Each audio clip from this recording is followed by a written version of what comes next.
आज की इस समरी को, इस बुक का नाम है 1000 Ways to Make $1000, actual experience पर बेस्ड प्रैक्टिकल सजेशंस, खुद का बिजनेस शुरू करने के लिए और अपने खाली टाइम में पैसा कमाने के लिए। ये बुक लिखी गई है FC मिनाकर द्वारा। तो चलिए जानते हैं इस किताब के बारे में जो हमें इतने सारे तरीके बताने वाली है पैसा कमाने के लिए। लेकिन उससे पहले एक सवाल कि क्या आप भी $1000 कमाने के 1000 तरीके जानना चाहते हैं? इस बुक में हम आपको अलग अलग लोगों की कुछ ऐसी ही स्टोरीज बताने जा रहे हैं जो अपना खुद का बिजनेस शुरू करने में सक्सेसफुल रहे और आज एक हैप्पी लाइफ जी रहे हैं। इनमें से कुछ लोग तो ऐसे हैं जिनके पास पहले कोई जॉब ही नहीं थी और कुछ ने यंग एज में ही अपना काम शुरू कर दिया था। हालांकि इन लोगों को हर तरह की मुश्किल आई, लेकिन उन्होंने हार नहीं मानी। 1000 Ways to Make $1000 सबसे पहले 1930 में छपी थी। ये एक क्लासिकल बुक है जिसके प्रिंसिपल्स आज भी काफी रेलेवेंट है। फेमस ऑथर वॉरेन बफे अपनी एज में इस बुक को पढ़ करके इंस्पायर हुए थे, इसीलिए आज की जनरेशन के लिए इसे फिर से अवेलेबल कराया जा रहा है। तो सबसे पहले बात करते हैं how to start your own business. अपना खुद का बिजनेस आज ही शुरू करें, इससे अच्छा मौका फिर नहीं मिलेगा। अगर आपको लगता है कि आपका प्रोडक्ट या सर्विस जो आप दे सकते हैं वो लोगों को पसंद आएगी, तो आज से ही अपने बिजनेस की शुरुआत करें।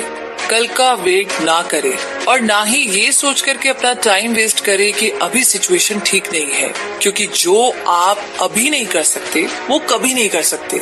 लोगों को जो कहना है कहने दीजिए। अगर आप उन मुश्किलों के बारे में सोच रहे हैं जो बिजनेस में फेस करनी पड़ेगी, तो आप कोई स्टेप ले ही नहीं पाएंगे। इसीलिए टेंशन छोड़कर अभी से शुरुआत कीजिए। बस आपके अंदर डिटर्मिनेशन, एक ड्राइव होनी चाहिए जिसे लोग गट्स बोलते हैं। अगर आपके अंदर भी सक्सेसफुल होने की गट्स है तो आप कभी भी हार नहीं सकते। बेशक शुरुआत में कुछ मुश्किलें आपको फेस करनी पड़े, तो आपका गोल है सक्सेसफुल होना, पैसा कमाना, ताकि आप एक बेहतर लाइफ जी सके। और ये सब पाने के लिए आप अभी से अपनी जर्नी को शुरू कर दीजिए। तो अब शायद आप सोच रहे होंगे कि आपके पास बिजनेस में लगाने के लिए पैसा तो है नहीं, लेकिन उसका भी अरेंजमेंट हो सकता है। सबसे इम्पोर्टेंट चीज ये है कि आपके अंदर वो विल पावर होनी जरूरी है। अपना खुद का बिजनेस शुरू कीजिए और कल नहीं आज ही कीजिए। गुस्तावो स्विफ्ट की स्टोरी से आप इंस्पिरेशन ले सकते हैं। एक यंग मैन जिसे चलने फिरने की दिक्कत थी, वो एक छोटे से विलेज में रहता था। उसके पास पैसा नहीं था, लेकिन उसके अंदर एक गट्स थी। उसके गांव के बाकी यंग बॉयज भी पैसा कमाने के लिए कुछ करना चाहते थे, लेकिन स्विफ्ट ने अपना टाइम सोचने में वेस्ट नहीं किया। उसने शुरुआत की। उसे मीट की ड्रेसिंग आती थी, तो उसने एक मीट का बड़ा सा पीस लिया और उसकी बढ़िया सी ड्रेसिंग कर दी। फिर वो मीलों दूर चलकर गया और उस बढ़िया क्वालिटी के मीट को बेचने के लिए। उसे ये काम बुरा नहीं लग रहा था, बल्कि उसे तो एक एडवेंचरस टाइप का लग रहा था। फिर कुछ टाइम के बाद वो शिकागो आ गया, जहाँ उसने अपना स्विफ्ट पैकिंग बिजनेस शुरू किया और आज स्विफ्ट का नाम लीडिंग प्रोसेस्ड मीट ब्रांड्स में से एक है।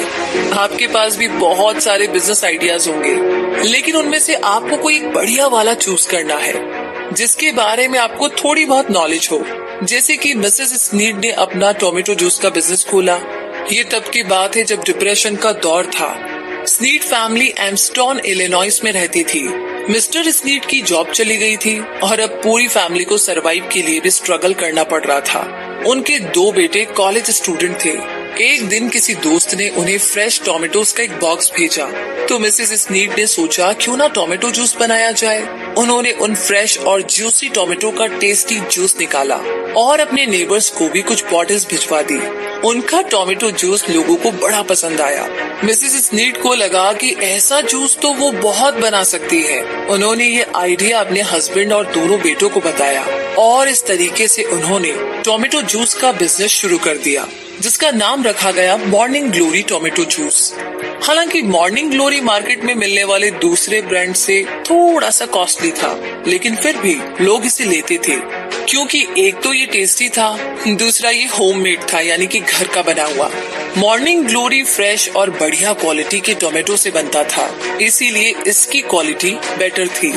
उनका बिजनेस इतना चला कि स्नीड्स को रेल रोड के साथ में एक प्लांट रेंट पर लेना पड़ा। उनके कस्टमर्स बढ़ते जा रहे थे, ज्यादा जूस के लिए टोमेटोज की डिमांड थी। अब वे होटल्स और रेल रोड कंपनीज को भी सप्लाई करते थे। फिर धीरे धीरे मॉर्निंग ग्लोरी ने बाकी फूड प्रोडक्ट्स भी रखने शुरू कर दिए और ये सब हुआ मिसेस स्नीड के आइडिया से, जो उन्हें अपने किचन में आया था। तो $1000 से क्यों बिजनेस शुरू किया जाए? क्योंकि ये अमाउंट रीजनेबल है जो आपको फोकस और मोटिवेशन देगा। ज्यादातर लोग इसीलिए फेल होते हैं क्योंकि उनके बिजनेस में टारगेट की कमी होती है। अमाउंट सेट करने से आपके पास एक क्लियर ऑब्जेक्टिव होगा। ऑटो स्कैंगलिंग 21 की एज में ही खुद का बिजनेस शुरू करना चाहता था। उसने $100 में कैंडी मेकिंग मशीन ली। उसे कैंडी बिजनेस में सक्सेस दिख रही थी। उसने कैंडीज का फर्स्ट बैच बनाया, लेकिन उसकी कैंडीज बिल्कुल नहीं बिकी। ऑटो ने वही मिस्टेक की जो अक्सर बाकी बिजनेसमैन करते हैं। अगर आप अपनी पसंद का प्रोडक्ट बनाओगे तो वो शायद ही बिके, लेकिन अगर आप लोगों की पसंद का प्रोडक्ट बनाओगे तो वो जरूर बिकेगा। ऑटो ने अपनी चॉइस की कैंडीज बनाई थी, लेकिन उसने कस्टमर की चॉइस के बारे में नहीं सोचा। लेकिन ऑटो अपनी मिस्टेक को जल्दी ही समझ गया। उस टाइम 3 टाइप की बेस्ट सेलिंग कैंडीज थी जो लोगों को बड़ी पसंद थी, और ये चॉकलेट, पीनट और कैरेमल के टेस्ट में आती थी। ऑटो को एक कैंडी बार के लिए परफेक्ट रेसिपी बनाने में 3 साल लगे। उसने तीनों बेस्ट सेलर टेस्ट एक ही कैंडी में डाल दिए थे और इस तरीके से बेबी रूथ का जन्म हुआ। इस कैंडी बार में चॉकलेट, पीनट और कैरेमल तीनों फ्लेवर थे और प्राइस भी बस 5 सेंट पर बार। तो ऑटो ने बेबी रूथ नाम इसीलिए रखा क्योंकि ये बोलने और याद करने में बहुत ही इजी लग रहा था। उसने $1000 लगाए थे, लेकिन अब वो इससे कहीं ज्यादा कमा रहा था। अब आगे बात करते हैं मिसेस मैकडॉगल की, जो कि न्यूयॉर्क सिटी में रहने वाली एक विडो थी।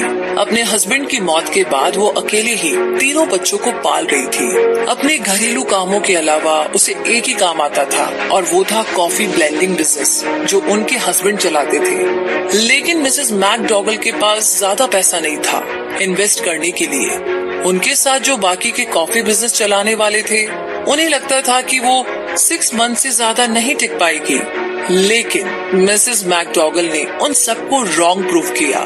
जी हाँ, उन्होंने न्यूयॉर्क में 75 मील्स तक का एरिया मैप किया और पर्सनली अपने बिजनेस के लिए मार्केटिंग की। उन्होंने हॉस्पिटल्स, क्लब्स और सैनिटोरियम्स में सप्लाई शुरू कर दी। सिर्फ 2 साल में ही मिसेस मैकडॉगल ने $20,000 कमाए। उनकी रेपुटेशन बढ़िया थी, इसीलिए ग्रैंड सेंट्रल टर्मिनल के पास उन्होंने खुद का एक कॉफी शॉप खोल दिया। अपने मेन्यू में उन्होंने कॉफी के साथ कुछ स्नैक्स भी ऐड कर दिए। आने वाले टाइम में मिसेस मैकडॉगल ने न्यूयॉर्क सिटी में 6 और कॉफी शॉप्स खोली।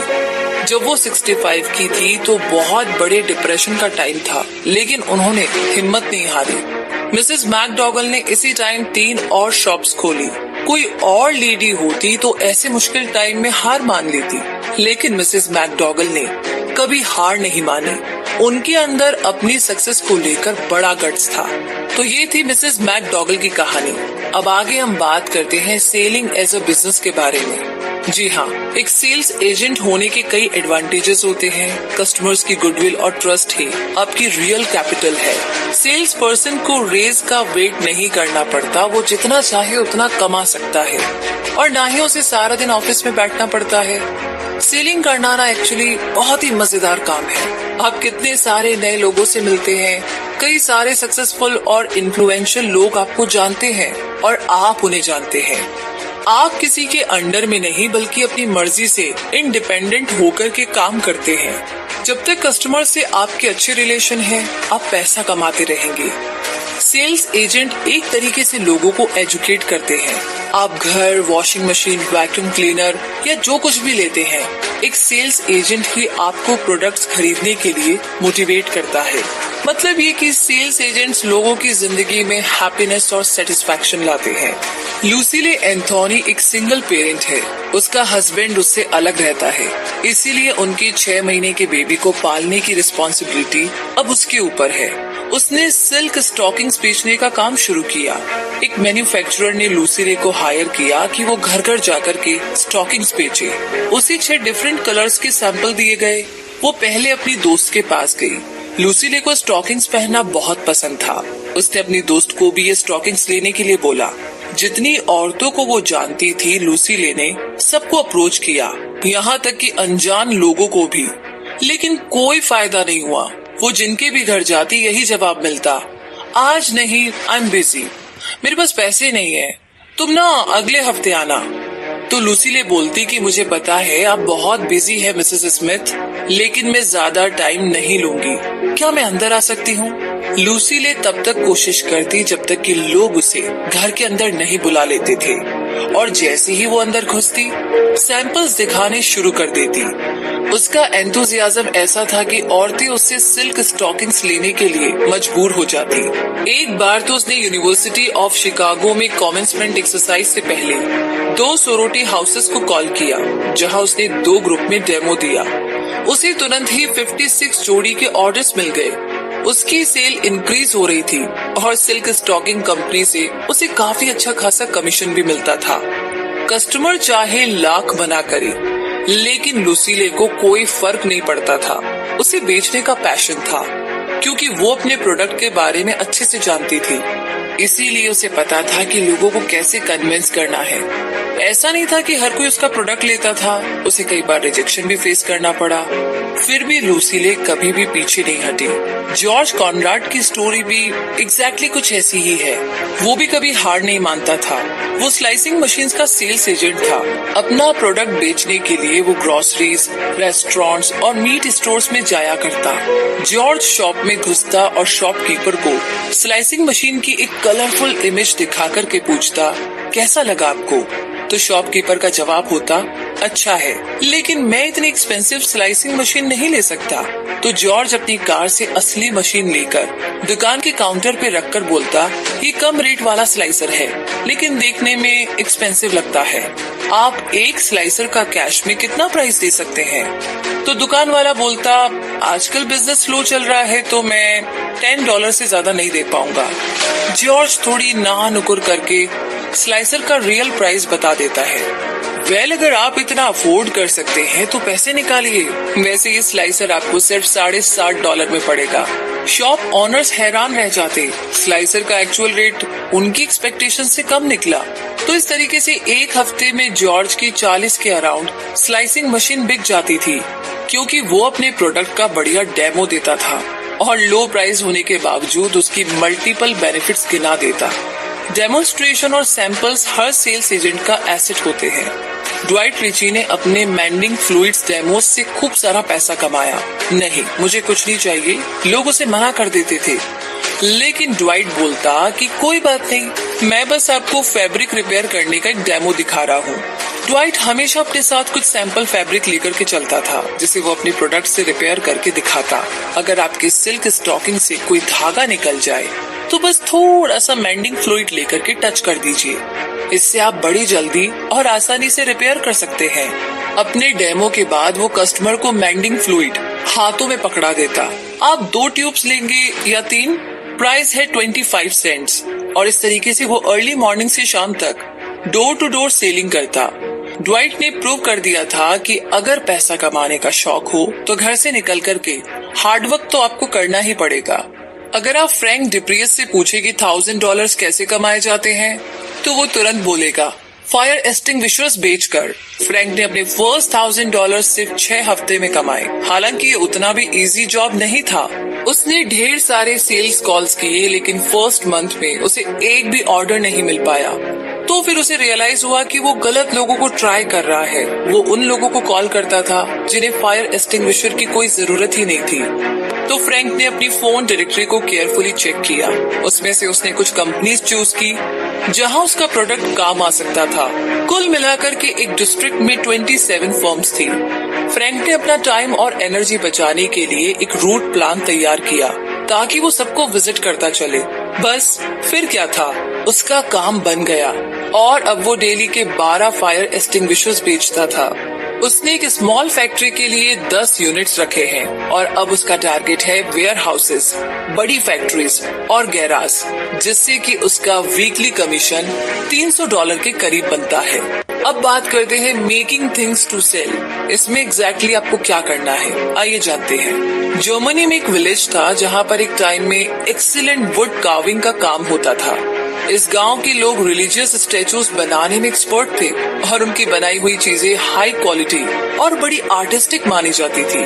अगर विलेज में 1 या 2 आर्टिस्ट होते तो माना जा सकता था कि उनके पास नेचुरल टैलेंट है, लेकिन वहाँ तो पूरा का पूरा गांव ही आर्टिस्ट से भरा था। जिसको देखो वही वुड कार्विंग में एक्सपर्ट है। तो यही साबित हुआ ना कि इंसान चाहे तो कोई भी स्किल लर्न कर सकता है। अगर आप में कोई टैलेंट है तो आपकी प्रैक्टिस से उसे और निखार सकते हैं आप। जीनियस इज 10%, इंस्पिरेशन है 90% परसेप्शन। अक्सर फेमस राइटर्स, म्यूजिशियंस या एथलीट से लोग जलते हैं क्योंकि ये लोग जन्म से ही टैलेंटेड होते हैं, लेकिन लोगों को ये नहीं पता होता है कि उनकी घंटों की मेहनत और प्रैक्टिस से उन्होंने अपने टैलेंट को और निखारा है और इस लेवल तक पहुँचे हैं। जरा अपने फेवरेट ऑथर के बारे में सोचिए। राइटिंग के लिए अपने पैशन की वजह से ही वे लोग इस मुकाम तक पहुँचे हैं। एक परफेक्ट स्टाइल के लिए उन्होंने न जाने कितनी मेहनत की होगी और दिन रात प्रैक्टिस करके ही उन्होंने बेस्ट सेलिंग किताबें लिखी होगी। हर एक्सपर्ट आर्टिस्ट कभी एक बिगनर रहा होगा। कोई भी राइटर फर्स्ट ट्राई में ही राइटर नहीं बन जाता। अगर आप भी एक एंटरप्रेन्योर बनना चाहते हो तो कहीं ना कहीं से आपको शुरुआत तो करनी ही पड़ेगी। फेल हो भी गए तो क्या, हार मत मानिए, फिर से ट्राई कीजिए। आप तभी सक्सेसफुल होंगे जब आप अपने ट्रैक पर रहेंगे। ऐसा क्या है जो आप करना चाहते हैं? हो सकता है कि यही आपका फ्यूचर बिजनेस बन जाए। शायद आपने अपनी जरूरतों की वजह से कोई करियर चूज किया हो, लेकिन आपकी हॉबी कुछ और हो। तो अगर आपकी हॉबी आपका बिजनेस बन जाए तो इससे बढ़िया बात और क्या हो सकती है। जहाँ आप रहते हैं वहाँ कम्युनिटी कैसी है? क्या उसमें काफी बच्चे हैं? क्या आपकी सोसाइटी के लोग अपार्टमेंट्स में रहते हैं? आप एक फिशिंग विलेज में रहते हैं या क्राउडेड सिटी में? आपको कोई ना कोई ऐसा प्रोडक्ट तो मिल ही जाएगा जो आप अपनी कम्युनिटी में बेच सके। अगर आपके पास बेचने के लिए कुछ है तो सबको बताइए। घर से निकलो और अपना प्रोडक्ट बेचो। बिली बी ने भी कुछ ऐसा ही किया। वो एक कॉमेडियन था जो कि एक सक्सेसफुल एंटरप्रेन्योर बना। वो एक थिएटर में कॉमेडियन था, लेकिन फिर उसे जॉब छोड़नी पड़ी क्योंकि उसे टीबी की बीमारी हो गई थी। उसके पास इतना पैसा भी नहीं था कि वो अपना ट्रीटमेंट करवा सके, तो उसके कुछ कलीग्स और दोस्तों ने मिलकर के उसकी मदद की। 2 सालों तक वो न्यू हम्पशायर के पाइन फॉरेस्ट में रहा, जहाँ पर उसे ये बिजनेस आइडिया आया। बिली को पाइन ट्रीज की स्मेल बड़ी पसंद थी। उसे आइडिया आया कि क्यों ना इसका बिजनेस किया जाए। आखिर जो लोग पाइन ट्री की स्मेल को पसंद करते हैं उनमें से कई लोग पैसे या टाइम ना होने की वजह से फॉरेस्ट में जाकर के फ्रेश पाइन की स्मेल नहीं ले पाते हैं। तो बिली को आइडिया आया क्यों ना पाइन ट्री सोप बना करके बेचा जाए। उसने एक सोप मेकर ढूंढा जो उसके लिए ये सोप बना सकता था, लेकिन सेलिंग का काम बिली को खुद करना था। बिली ये सोच करके हंस पड़ा कि वो पूरी जिंदगी कॉमेडियन रहा था। उसने आज तक एक भी चीज नहीं बेची थी, लेकिन तभी उसे फील हुआ कि वो सारी जिंदगी सेलिंग ही तो करता रहा। हर रात वो अपने जोक्स और एक्ट्स ऑडियंस को बेचता आया था। उसने सोप्स अपनी पॉकेट्स में भर लिए और बेचने के लिए निकल पड़ा, लेकिन उसके रास्ते में काफी सारे चैलेंजेस थे। ड्रग स्टोर वाले ने उसका सोप लेने से मना कर दिया और एडवर्टाइजिंग के लिए बिली के पास पैसे नहीं थे। तो बिली को एक और आइडिया आया। वो अक्सर होटल्स पे अपने शो किया करता था। इस वजह से उसे कंट्री के ऑलमोस्ट सारे होटल मैनेजर्स जानते थे। एक होटल ने उसे ट्रायल ऑर्डर की परमिशन दे दी। बिली ने अपने सोप्स बढ़िया तरीके से पैक किए और उन पर एक स्टिकर लगा दिया जिसमें लिखा था, this soap will keep everything clean but your conscious. अगले ही दिन उसे गेस्ट का नोट मिला जिसमें लिखा था कि डियर बिली, मुझे तुम्हारा सोप बहुत पसंद आया और मुझे 6 सोप्स और चाहिए, तो ये रहे तुम्हारे पैसे। और इस तरीके से बिली की कमाई शुरू हो गई थी। बाकी गेस्ट से भी उसे काफी सारे ऑर्डर्स मिल रहे थे।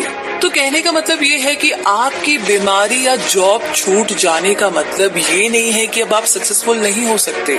बिली ने अपना करियर सक्सेसफुली शिफ्ट किया। उसने साबित कर दिया कि एक कॉमेडियन भी एंटरप्रेन्योर बन सकता है और एक हाउसवाइफ या वीडो भी।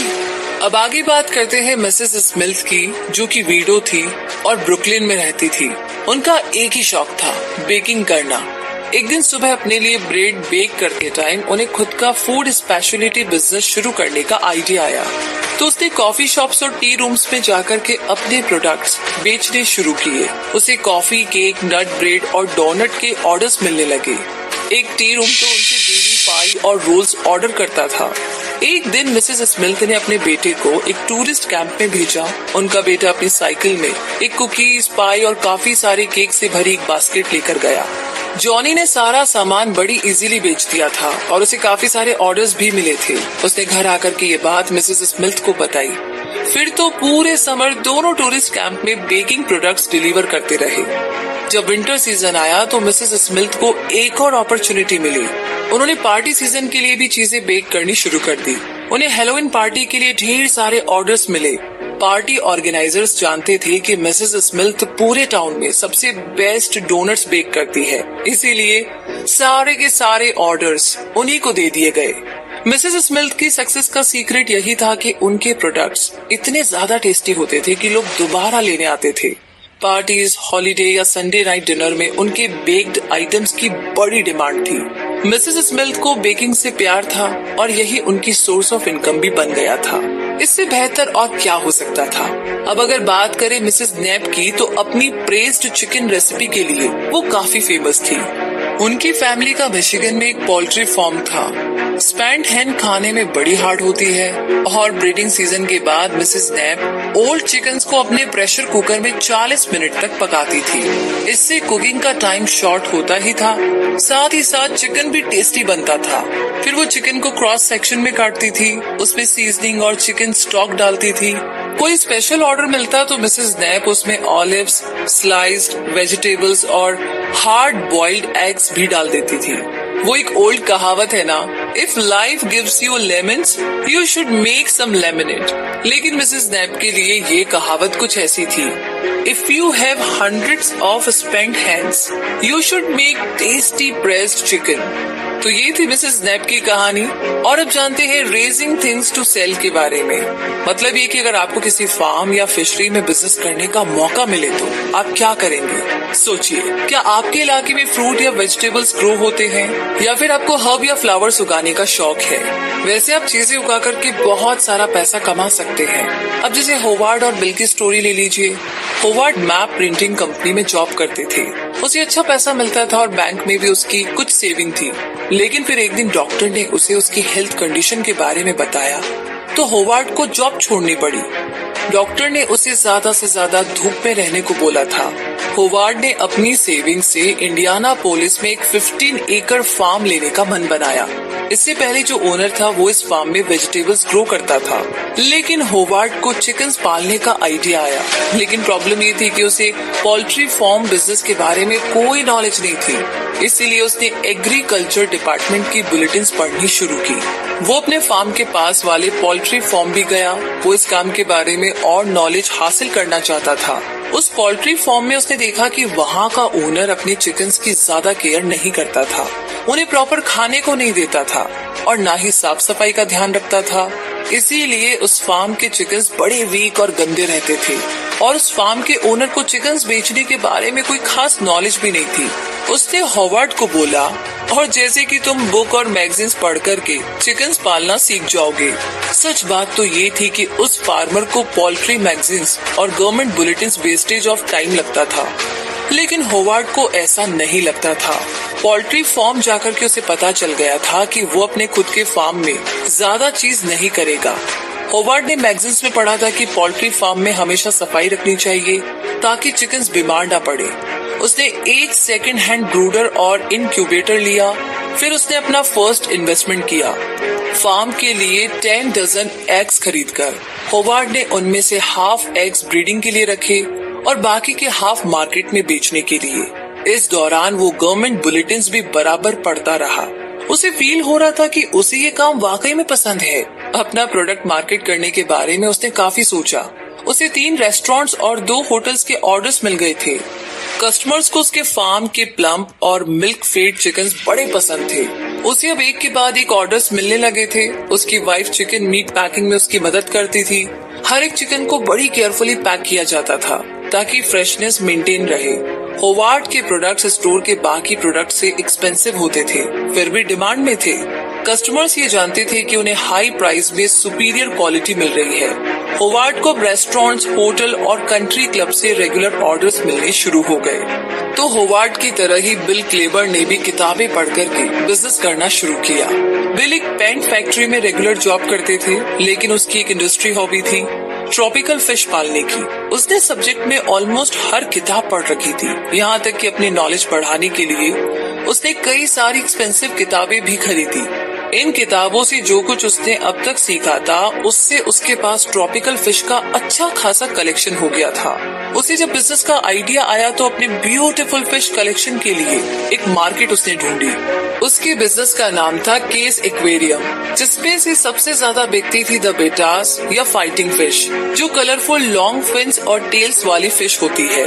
वैसे ये फिश इसलिए भी स्पेशल है क्योंकि इन्हें गैम्बलिंग के लिए यूज किया जाता है, लेकिन उन्हें सेपरेट टैंक में रखा जाता है क्योंकि मेल फिश एक दूसरे को मार डालती है। एक ही टैंक में रखने पर ये आपस में फाइट करती है, लेकिन अपने मैट्स और एग्स के लिए काफी प्रोटेक्टिव भी होती है। बिल के पास फाइटिंग फिश की बहुत सारी किताबें थी। उसे कई सारे कस्टमर्स मिल रहे थे। वो सैन फ्रांसिस्को में रहता था, लेकिन टेक्सास, मिडवेस्ट और कनाडा से उसे मेल के थ्रू बेटा फिश के ऑर्डर मिल रहे थे। एक ऐसा भी टाइम आया जब उसका प्रॉफिट उसकी सैलरी से भी ज्यादा हो गया था। लोवा की जॉर्ज जेसुप ने भी अपना साइडलाइन एक बूमिंग बिजनेस में टर्न किया। उसने बी यानी मधुमक्खी पालने का बिजनेस किया। अपने इन नन्हे हनी मेकिंग दोस्तों की मदद से जॉर्ज के सारे हाउस होल्ड एक्सपेंसेस मजे से चल रहे थे। उसने पहले सिर्फ एक बी कॉलोनी से शुरू किया। उसने उनके लिए एक बड़ा सा बीहाइव बनाया ताकि उन्हें ब्रीडिंग के लिए लार्ज स्पेस मिल सके। उसने क्वीन बी की एफिशिएंसी के लिए एक लार्ज हनी कॉम्ब भी लगाया। हनी बीज इक्विपमेंट वगैरह खरीदने में $20 और $5 हनी प्रोसेसिंग में खर्च हुए। बी कॉलोनी में एक साल में 100 पाउंड हनी प्रोड्यूस हुआ। जॉर्ज ने हनी को 5 पाउंड के कंटेनर्स में रखा। विंटर में हनी बीज की ब्रीडिंग हुई, जिससे जॉर्ज को कॉलोनी डिवाइड करके एक और बी हाइव लगाना पड़ा। सेकेंड वाले बी हाइव से भी 100 पाउंड हनी मिला और कुछ ही टाइम में जॉर्ज के पास 10 बी कॉलोनी हो गई थी। वो अपना हनी होलसेलर्स और रिटेलर्स को बेचता था। एक 5 पाउंड कंटेनर का उसे 45 सेंट्स मिलता था।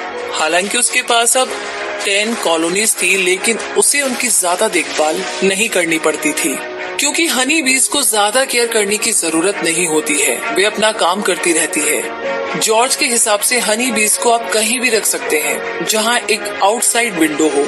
आप चाहे तो अपने एटिक में या बार्न, गैराज या फिर सेलर में भी हाइव बना सकते हैं, लेकिन ध्यान रहे कि आपके बी हाइव में एक अच्छी क्वीन बी हो और फिर ये बीज आपके लिए हमेशा हनी बनाती रहेगी। तो इसी तरीके से मशरूम ग्रो करना भी काफी इजी है। लेस लेविन ने भी मशरूम उगा करके काफी सारे पैसे कमाए। वो कुछ मशरूम सैंपलिंग लेकर आया और अपने सेलर में प्लांट कर दिए। उसके पास अब 100 फीट का मशरूम बेड साइज है। जब वो मशरूम के स्पॉन्स खरीद कर लाया तो ये देखने में व्हाइट थ्रेड जैसे लग रहे थे। लेज ने बड़ी केयरफुली उन्हें एक 10 बाय 10 के स्पेस में प्लांट किया। 5 वीक के बाद लेज ने जब सेलर चेक किया तो वहाँ पर बेबी मशरूम उगे हुए थे और अमेजिंग बात ये थी कि उसके नेक्स्ट डे ही मशरूम 10 टाइम्स बड़े हो गए थे। तो लेज ने मशरूम तोड़े और उन्हें मार्केट में 45 सेंट्स पर पाउंड के हिसाब से बेच दिया। उसने टोटल $110 कमाए। लेज ने और पैसा इन्वेस्ट किया और जल्द ही उसके पास 1000 स्क्वायर फीट का मशरूम बेड रेडी हो गया। उसे इस बिजनेस से सिर्फ प्रॉफिट ही प्रॉफिट हो रहा था। उसे कोई रेंट नहीं दे रहा था, कोई इक्विपमेंट की जरूरत नहीं थी और न ही मार्केटिंग का खर्च था। लेज अपने ये seller mushroom local stores, cafe और रेस्टोरेंट्स पे बेचता था।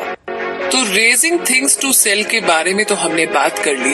अब बात करते हैं starting a road side business के बारे में। हो सकता है कि आप किसी बिजी रोड के पास रहते हो, तो आप आने जाने वाली गाड़ियों और टूरिस्ट को अपना प्रोडक्ट बेच सकते हैं। रोड साइड पर अक्सर fruits, vegetables, eggs, poultry item काफी कुछ होता है। Hamburger, hot dogs, barbecues, cold drinks जैसे आइटम बिकते हैं। इसके अलावा आप ऐसे प्रोडक्ट भी सेल कर सकते हैं जो रोड की लोकेशन के हिसाब से आइडियल हो, या फिर रोड अगर किसी बीच, बेसबॉल स्टेडियम, गोल्फ कोर्स या किसी माउंटेन या फॉरेस्ट की तरफ जा रही हो तो उसके अकॉर्डिंग आप अपने प्रोडक्ट को बेच सकते हैं। तो अब यहाँ पर हम बात करते हैं 77 इयर्स की लेडी एला गेस्टोन के बारे में, जो कि ओजार्क फिशिंग कंट्री के पास रहती थी। उसका घर हाईवे के पास था, जहाँ से कई सारे फिशरमैन गुजरते थे। मिसेस गैस्टोन एक विडो थी और अक्सर बीमार रहती थी, और मिसेस गैस्टोन के पास अर्निंग का भी कोई सोर्स नहीं था। तो उसे एक दिन आइडिया आया कि क्यों ना रोड साइड पर फिश बैट बेची जाए। फिर क्या था, मिसेस गैस्टोन एक क्रीक में गई और कुछ बैट्स कलेक्ट किए। उसने सारे वर्म्स अपनी बकेट, बॉक्स और कैटल में भर लिए। उसकी दोस्त ने उसकी काफी मदद की और दोनों ने मिलकर के एक रोड साइड स्टैंड खड़ा किया। उसने वहाँ पर एक बड़ा सा साइन बोर्ड भी लगाया जिस पर लिखा था फिश बैट्स फॉर सेल, और इस तरीके से मिसेस गैस्टोन का आइडिया काम कर गया। वहाँ से जाने वाली गाड़ियाँ उनके स्टैंड पर रुकती और फिशरमैन उनसे वर्म्स खरीदते।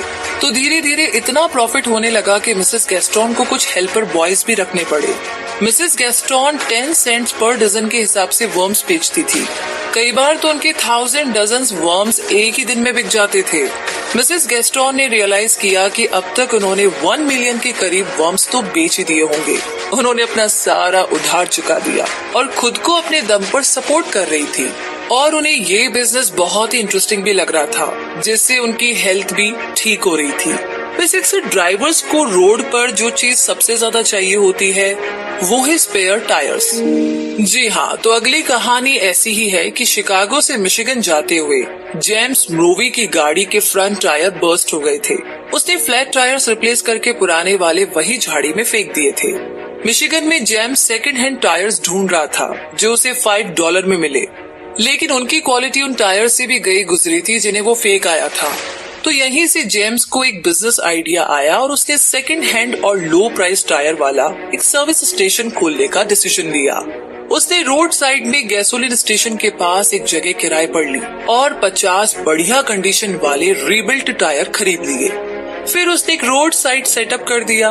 Tyres $2.25 and up 300 feet away. Stand के सामने उसने एक बड़ा सा साइन बोर्ड लगाया, home of Jimmy's guaranteed tyres $2.25 and up. और आप विश्वास नहीं करेंगे कि सिर्फ 2 दिन में ही उसके सारे के सारे टायर्स बिक गए और प्रॉफिट हुआ टोटल $52 का। है ना अमेजिंग स्टोरी? तो चलिए ऐसी ही कहानियाँ आगे भी आपको मिलेगी। अब हम बात करते हैं store keeping as a business के बारे में और जानते हैं कि यहाँ पर कौन सी कहानियाँ हमारा इंतजार कर रही है। तो बेशक आपकी सिटी में कई टाइप के स्टोर्स होंगे, लेकिन क्या आपने कभी ये सोचा है कि उनमें से कुछ बंद या फिर रिप्लेस हो गए होंगे? आपकी स्ट्रीट में कौन सा स्टोर सबसे ज्यादा चलता है, किसमें सबसे ज्यादा कस्टमर्स आते हैं और क्या सबसे ज्यादा बिकता है? लोग सोचते हैं कि स्टोर क्लोज हो गया तो जरूर इसके पीछे बैड लोकेशन है या फिर सही इन्वेस्टमेंट नहीं किया होगा या मैनेजमेंट ठीक नहीं होगा, और क्या हो सकता है बताइए। लेकिन डीप एनालाइज करेंगे तो आपको पता चलेगा कि स्टोर इसीलिए नहीं चलते क्योंकि उनकी सर्विस या प्रोडक्ट कम्युनिटी के हिसाब से नहीं होते हैं। हो सकता है कि आपके शहर में कई सारे फूड स्टोर हो या ड्रग स्टोर हो या फिर हार्डवेयर और फर्नीचर शॉप्स हो या उनमें से कोई किसी बड़े स्टोर की चेन का पार्ट हो। तो ऐसे में आप अपना खुद का स्टोर कैसे खोलेंगे? ऐसा भी तो हो सकता है कि वहाँ पर कुछ सर्विस या प्रोडक्ट मिलते ही नहीं है, जिनके लिए लोगों को दूसरे टाउन में जाना पड़ता है। बस यहीं से आपको शुरुआत करनी है। एग्जैक्टली। शू स्टोर में काफी इन्वेस्टमेंट चाहिए, और अगर आप ड्रग स्टोर खोलने का सोच रहे हैं तो आपके पास फार्मासिस्ट की डिग्री होनी जरूरी है। तो ऐसे में आप क्या करेंगे सोचिए। वैसे स्पेशलिटी स्टोर खोलने का आइडिया कैसा रहेगा? सोचकर बताइए। मतलब मैं कोई एक स्पेशल आइटम रखते हैं। कुछ एग्जाम्पल है जैसे कि कुछ स्टोर सिर्फ कुकीज और बिस्किट रखते हैं, या स्कूल सप्लाईज या वुमेन एसेसरीज या फिर लॉन्ड्री सर्विस या कुछ इसी टाइप का। तो अगर आपका भी स्टोर खोलने का मूड है तो अपनी हॉबीज के बारे में सोचना शुरू कीजिए। जो आपको करना पसंद है उसी से रिलेटेड कोई स्टोर आप खोल सकते हैं, और ऐसी लोकेशन चूज कीजिए जो आपकी टारगेट मार्केट के आसपास हो। बस। तो बेस्ट सेलिंग शॉप्स ज्यादातर रोड साइड पर होती है, जैसे कि सी किनोफ्स्की एंड राल्फ वॉटकिंस का एक पेट शॉप है जो उन्होंने रोड साइड खोल रखा है। अक्सर वहाँ से गुजरने वाले बच्चे डिस्प्ले देखकर के शॉप में घुस जाते हैं। इन दोनों के पास इस बिजनेस में लगाने के लिए ज्यादा पैसा नहीं था, बस उन्होंने कस्टमर सर्विस अच्छी रखी और स्टोर को ठीक ढंग से मेंटेन किया। सी किनोफ्स्की ने साउथ शिकागो में एक पेट शॉप खोला था, लेकिन उसका रेंट काफी ज्यादा था, तो उसने रोड साइड विंडो वाली इस जगह का बहुत ही बेहतर तरीके से यूज किया और उनका बिजनेस चल पड़ा। उन्होंने वुडन फ्रेम और मैश स्क्रीन्स वाला एक पिंजरा बनवाया जो उन्हें $36 में पड़ा। उसने इस पिंजरे में छोटी कलरफुल बर्ड्स रख दी और इसके बॉटम में लिनोलेयम और बर्ड ग्रेवल रखा। बर्ड्स के लिए उन्होंने कुछ नेस्ट और ब्रांचेस का सेटअप कर दिया। इस पिंजरे में रखी कैनेरी और लव बर्ड्स लोगों को बड़ा अट्रैक्ट करती है। लोग इन्हें देखने के लिए शॉप के बाहर रुक जाते हैं, कुछ लोग अंदर भी जाते हैं और एक दो सवाल पूछने के बाद में बर्ड्स खरीद करके ले जाते हैं। किन्वॉन्स्की ने जब क्यूट पपीज भी रखने शुरू किए तो उनका बिजनेस जबरदस्त चलने लगा। वो 3 हफ्ते या 2 महीने की एज वाले पपीज चूज करते और उन्हें डिस्प्ले में रख देते। विंडो के बाहर घंटों तक बच्चे उन्हें देखने के लिए खड़े रहते। जिसके पास $1 होता वो शॉप में जाकर के पपी खरीद लेता था। किन्वॉस्की के ये पपीज कोई पेडिग्री डॉग्स नहीं थे, फिर भी बिक जाते थे।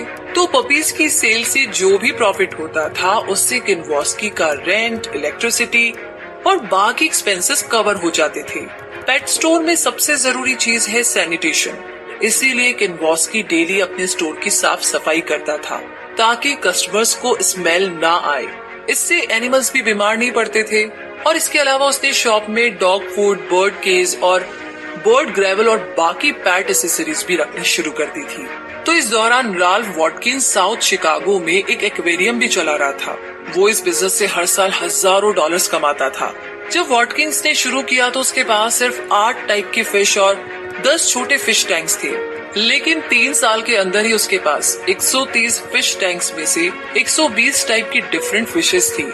वॉटकिंस ने सिर्फ $200 के साथ ये बिजनेस शुरू किया था। एक छोटा अमाउंट उसे रेंट का भी देना होता था, तो उसने $100 में फिश खरीदी।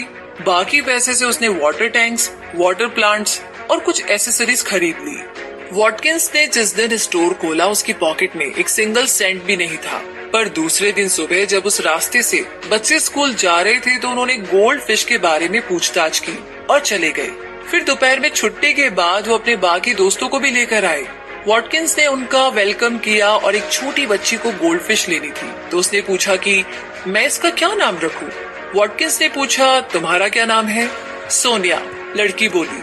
तो गोल्डफिश का नाम भी सोनिया होना चाहिए, वॉटकिंस बोला। बाकी बच्चों ने भी अपनी चॉइस की फिश खरीदी और उनके नाम रखे। तो इस तरीके से वॉटकिंस की शॉप बच्चों में काफी हिट हो गई। बच्चे बार बार उसकी शॉप में फिश लेने आते थे और अपने नाम पर फिश का नाम रखते थे।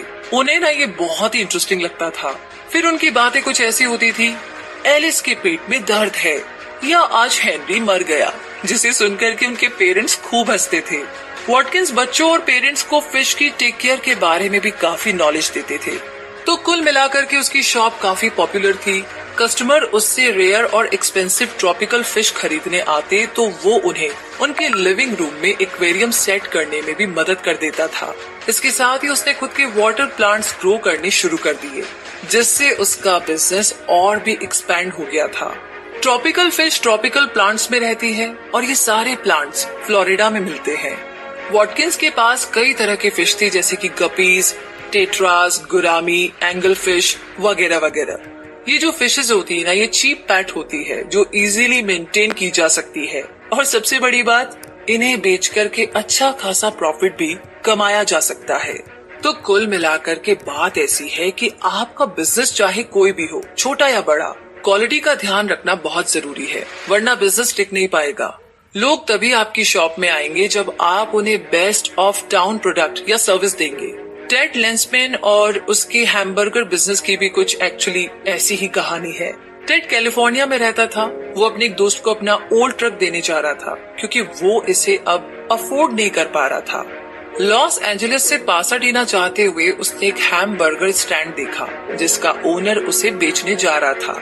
क्योंकि उसे शायद कोई प्रॉफिट नहीं हो रहा था, वो शैक क्लोज करने ही जा रहा था कि टेड आ गया। दोनों ने एक दूसरे को ग्रीट किया। दोनों ने ओल्ड ट्रक और शैक को आपस में एक्सचेंज कर लिया। टेड को एक नया बिजनेस मिल गया, लेकिन उसके पास बस 11 सेंट्स थे। शैक में 2 डजन बन और सॉफ्ट ड्रिंक के 3 केस रखे हुए थे। टेड ये बात अच्छी तरीके से जानता था कि भाई 11 सेंट से तो कुछ नहीं होने वाला, तो उसने अपने दोस्त से $50 उधार लिए। वो हैमबर्गर के बारे में सोच रहा था। उसके टाउन में ज्यादातर स्टैंड एक हैमबर्गर 10 सेंट्स में बेचते थे, कोई कोई तो इससे भी कम बेचता था। लेकिन टेड अपने फूड में क्वालिटी भी चाहता था।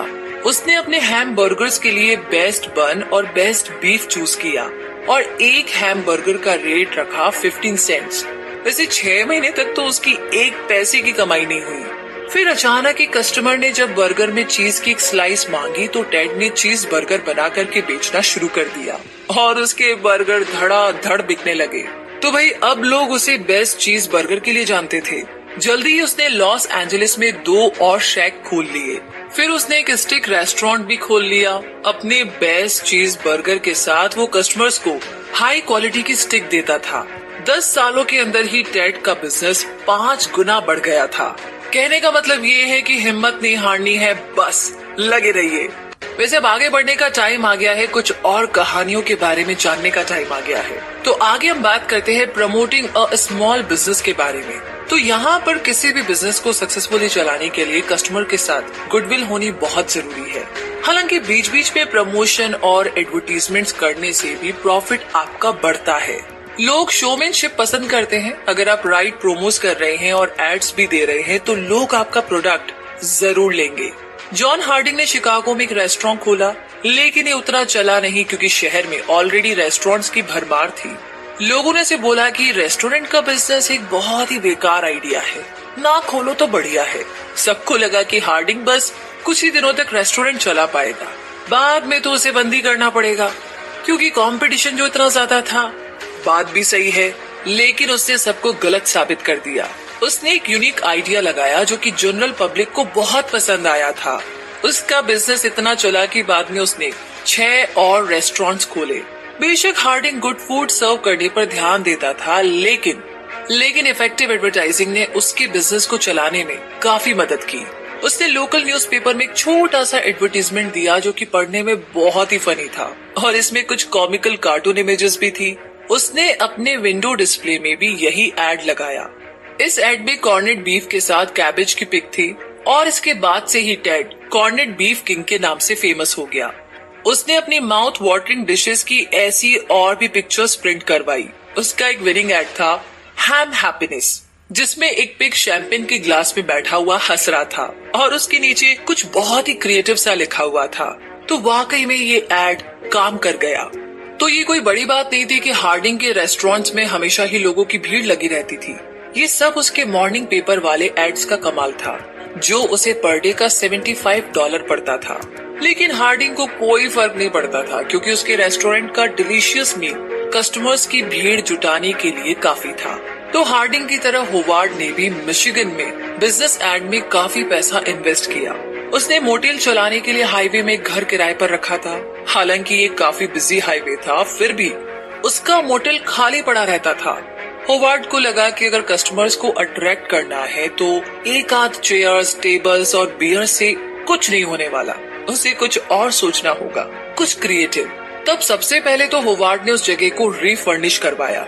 उसने एक डांस फ्लोर भी बनवाया, कुछ सस्ता लेकिन मॉडर्न लुकिंग वाला फर्नीचर रखा, एक सेमी सर्कुलर बार भी सेट किया जिसके पीछे लॉन्ग पैरेलल मिरर्स लटक रहे थे। होवार्ड ने कुछ फ्रायर्स, रोस्टर्स और ग्रिल्स भी खरीदे जिनमें 9 चिकन्स और 4 पोर्क लॉइंस एक साथ आ सकते थे। तो इन सब के बाद उसने हाईवे के साइड में कुछ कलरफुल साइन बोर्ड लगवा दिए। उसने 17 प्रिंटेड साइंस रोड के किनारे इक्वल दूरी पर लगवा दिए।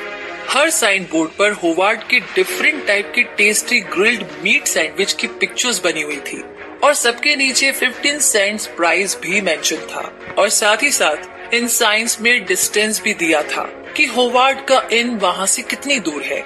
ओपनिंग नाइट वाले दिन होवार्ड हैरान था, उसके यहाँ कस्टमर 6 से लेकर के 9 बजे तक आते जा रहे थे। उस रात 119 के करीब गाड़ियाँ उसके इनके बाहर पार्क थी। होवार्ड और उसकी वाइफ सर्व कर रहे थे, बेचारे लगे हुए थे, लेकिन 9:30 होते होते वो लोग आउट ऑफ स्टॉक हो गए। अगले दिन दोनों हस्बैंड वाइफ सप्लाईज फिल करने में लगे रहे। उन्होंने चिकन रोस्ट किए, बीफ और पोर्क का मीट काटा और रात तक सब कुछ तैयार कर लिया। शाम होते ही कस्टमर्स आने शुरू हो गए। कई लोग तो डांस फ्लोर में एंजॉय करने के लिए रुक गए थे। होवार्ड ने ट्रैवलर्स की रेस्ट करने और खाने पीने की नीड को भी समझा। उसने अपने इन में चीप फूड रखा जो कि ज्यादा कॉस्टली भी नहीं थे। मतलब ये कि हर कोई वहाँ पर खाना अफोर्ड कर सकता था। और वैसे भी कोई अच्छे खाने पर 40 सेंट्स खर्च करना उतना माइंड नहीं करता।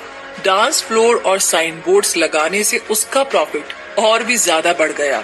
उसके इनमें टेस्टी खाने के साथ साथ अच्छा टाइम भी स्पेंड होता था। तो बताइए, अगर ऐसी जगह हो तो कोई क्यों ना जाए। वैसे हम भी जाएंगे, यानी कि आगे थोड़ा और बढ़ेंगे और बात करेंगे अब सेलिंग थिंग्स बाय मेल के बारे में।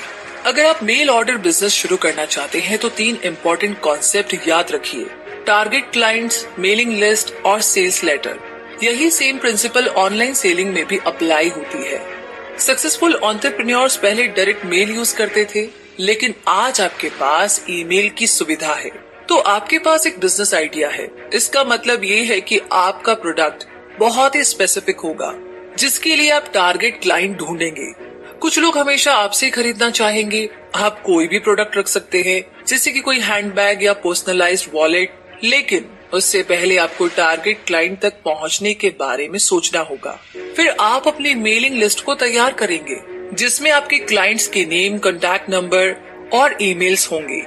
ये इन्फॉर्मेशन आप अपने पर्सनल कॉन्टैक्ट्स, किसी बिजनेस वेबसाइट या पे पर क्लिक एड्स के थ्रू ले सकते हैं। लेकिन अपनी मेलिंग लिस्ट को केयरफुली तैयार करें, क्योंकि यहीं से आपकी इनकम जनरेट होने वाली है। साथ ही मेलिंग लिस्ट को अपडेट रखें, ताकि आपके नए प्रोडक्ट्स और प्रोमोस के बारे में क्लाइंट्स को पता रहे।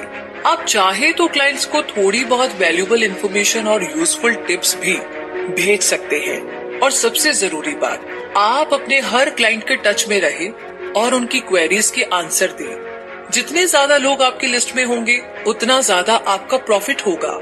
तो फाइनली एक इफेक्टिव सेल्स लेटर कैसे लिखना है, ये सीखिए। माना कि आज टेक्नोलॉजी बहुत एडवांस है, लेकिन बिजनेस मेल ऑर्डर के लिए आज भी अच्छी कॉपीराइटिंग की बहुत जरूरत पड़ती है। आपको ये सीखना है कि कैसे एक बढ़िया सेल्स लेटर लिखा जाए जो आपका प्रोडक्ट बेचने में आपकी मदद करे। अब ये जरूरी नहीं है कि इसके लिए एक प्रोफेशनल राइटर की जरूरत पड़े। बहुत सी ऐसी टेक्निक्स है जिन्हें आप फॉलो करके एक बढ़िया सा सेल्स लेटर तैयार कर सकते हैं। यहाँ पर हम आपको ऐसे ही 2 सक्सेसफुल एंटरप्रेन्योर्स की स्टोरीज बता रहे हैं। हेनरी फील्ड क्रॉप सीड्स बेचने के लिए अपने हॉर्स कार्ट में जाया करता था। वो साउथ वेस्टर्न आयोवा का रहने वाला था। उसका काम था छोटे छोटे विलेजेस में फार्म से फार्म तक क्रॉप सीड्स बेचना। वो अपने गार्डन में इन सीड्स को प्रिपेयर करता था। ये एक छोटा सा 1 मैन बिजनेस था। जहाँ तक वो जा सकता था, वहाँ वो अपने सीड्स बेच करके आ जाता था। तो उस टाइम पर आयोवा के कई इलाकों में प्रॉपर रोड नहीं होती थी। कभी कभी उसे किसी फार्मर तक पहुँचने के लिए उसके फार्म से होकर जाना पड़ता था। मौसम चाहे कैसा भी हो, हेनरी रुकता नहीं था। वो मीलों मील धूल भरे रास्तों पर चलता रहता। फार्मर्स उससे सीड्स लेते थे, इसीलिए उनसे हेनरी की दोस्ती थी। वो उन्हें फार्मिंग की टिप्स देता था और साथ ही साथ ये भी बताता था कि अच्छी क्रॉप्स और सीड्स कैसे यूज किए जाए। इसीलिए हेनरी को फार्मर्स बड़ा लाइक करते थे। वो उनसे मिलने आता था तो लोग खुश हो जाते थे। फिर हेनरी के पास ना सीड्स की डिमांड बढ़ने लगी, तो उसने मेल ऑर्डर बिजनेस के बारे में सोचा। इतने सारे ऑर्डर्स मिलने की वजह से हर एक फार्मर के पास पर्सनली जाना उसके लिए काफी मुश्किल होने लगा था। लेकिन मेल ऑर्डर से वो प्रोडक्शन और सीड्स डिलीवरी इजीली मेंटेन कर सकता था। तो हेनरी ने एक सेकंड हैंड प्रिंटिंग मशीन खरीदी और सेल्स लेटर लिखने शुरू किए। कस्टमर्स की मेलिंग लिस्ट उसने पहले तैयार कर ली थी और सबसे बढ़िया चीज तो ये थी कि वो अपने कस्टमर्स को पर्सनली जानता था और उन्हें अपील कर सकता था।